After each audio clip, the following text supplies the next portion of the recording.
성소수자 여군 초급 장교를 성폭행한 혐의로 재판에 넘겨진 A 소령과 B 대령에 대한 고등군사법원 항소심 무죄 판결을 두고 논란이 꺼지지 않고 있습니다. 1심 징역 10년과 8년에서 2심 전부 무죄, 어떻게 봐야 할까요? 저희 법률방송이 1, 2심 판결문을 단독 입수했습니다. 한번 보시고 판단해 보시기 바랍니다. 장한지 기자의 심층 리포트입니다.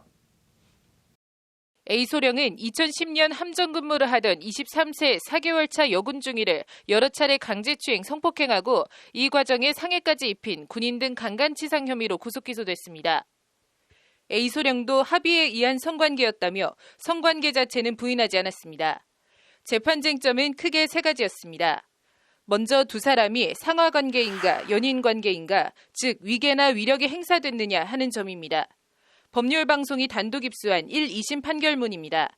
1심 재판부인 보통군사법원은 양형 이유를 설명하면서 피고인이 권력관계 및 신뢰관계를 이용해 당시 초급 간부였던 피해자에게 수차례에 걸쳐 강간 및 강제추행을 하고 라고 위계에 의한 간음임을 분명히 하고 있습니다. 연인관계였다는 A 소령의 주장을 모두 기각한 겁니다. 반면 항소심인 고등군사법원에선 위계나 위력 행사가 인정되지 않았습니다. 항소심 재판부도 일단 연인관계로 볼만한 객관적인 사정은 없어 보인다고 판단했습니다.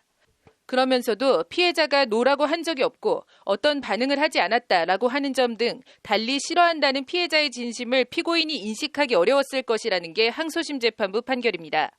적극적으로 거부 의사를 표시하지 않은 만큼 A 소령에게 성폭행 책임을 물을 수 없다는 취지의 판결입니다.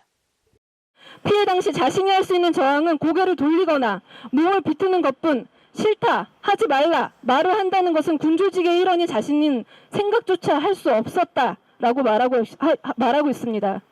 성폭력이 끝나기만을 기다렸다는 피해자에게 고등군사법원은 이번 판결을 또 다른 주요 쟁점은 성관계 당시 폭행이나 협박이 있었느냐 여부입니다. 피해 여군은 검찰 조사에서 피고인이 팔로 체중을 실으며 손목을 눌러 몸으로 올라가 눌러 반항하지 못하게 한 후 등의 진술을 한 것으로 나타났습니다. 1심 재판부는 이에 대해 강간죄가 성립하려면 피해자의 폭행, 협박은 피해자의 항고를 불능하게 하거나 현저히 곤란하게 할 정도의 것이어야 한다는 대법원 판례를 인용하면서 피해자 진술에 의하면 폭행이 인정된다고 판단된다고 판시했습니다. 항고를 불가능하게 할 정도의 압박이 있었다고 판단한 겁니다. 하지만 이 판단도 항소심에선 180도 뒤집어졌습니다. 객관적으로 상대방의 몸을 누르거나 팔을 잡는 행위는 성관계를 시작하면서 수반되는 일반적인 동작이라는 것이 항소심 재판부 판단입니다. 팔목을 잡거나 몸을 누른 행위 등을 폭행이나 협박으로 인정하지 않은 겁니다. 이들은 나라 위에 충성하는 것을 상관에게 무조건 복종하는 것으로 교육받은 지 얼마 안 된 순수한 영혼을 가진 친구들입니다. 상관의 말과 행동이 무조건 옳고 보이지 않는 권력이라 생각하고 무조건 충성해야 된다는 게 몸에 배인 사람들인데 어떻게 그걸 피해갈 수가 있겠습니까? 강간 및 강제추행으로 인한 상해 여부도 재판에선 쟁점이 됐습니다. 1심 재판부는 상해를 입었다고 판결했습니다. 전문의는 피해자에게 외상 후 스트레스 장애라는 병명의 진단서를 발급했다. 소위 도가니 사건이나 테니스 코치 사건에서도 강간과 외상 후 스트레스 장애 사이에 인과관계를 인정했다는 것이 1심 재판부 판단입니다. 2심 재판부는 폭행 또는 협박, 강간 또는 강제추행의 범위를 인정할 증거가 없으므로 나머지 점에 대하여 더 나아가 판단할 필요가 없다며 판단 자체를 유보했습니다. 강간이 성립하지 않으니 강간으로 인한 상해는 성립할 수 없다는 취지의 판결입니다. 그 밖에도 성소수자인 자신에게 남자를 가르쳐주겠다며 성폭행했다는 등 피해자 진술의 신빙성에 대해 1심 재판부는 직접 경험하지 않고서는 표현하기 어렵다고 사실로 판단했습니다.